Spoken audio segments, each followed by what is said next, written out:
Audio video सबसे पहले आप तक पहुंचे तो लाल बटन दबाकर चैनल को सब्सक्राइब करें और बेल आइकन को दबाना ना भूलें।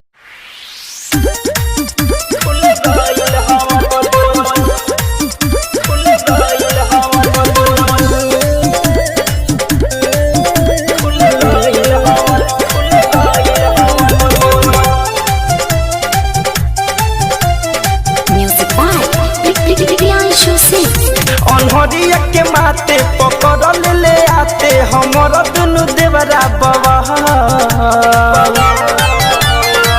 सखी।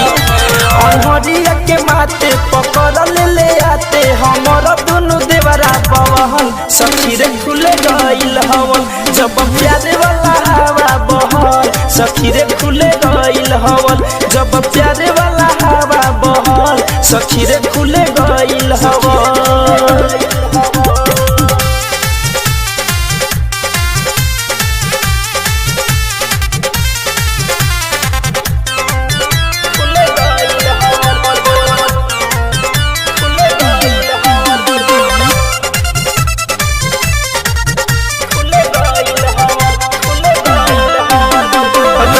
बिछावत बिछावना पलंग पे कर देल खमला हमारा उंग पे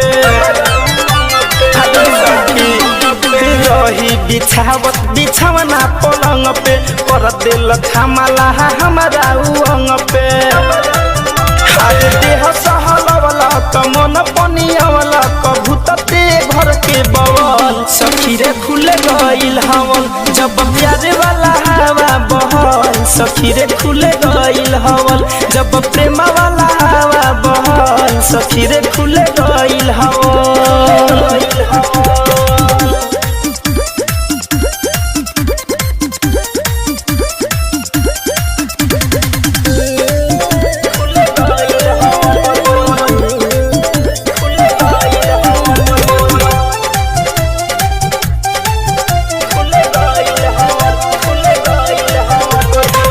धनंजय पहले माना मानी राइटर कुमे सपियावा के कहानी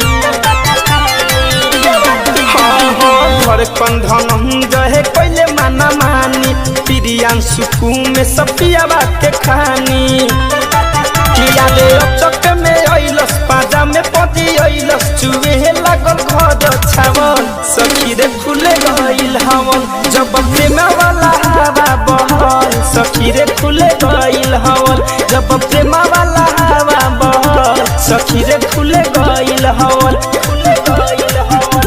अनहरिया के माते पकड़ ले आते हमर दुनु देवरा बहल सखी रे खुल गइल हवन जब प्यारे वाला हवा बहल सखी रे खुल गइल हवन जब प्यारे वाला हवा बहल सखी रे खुल गइल हवन। लूट गइली सखी।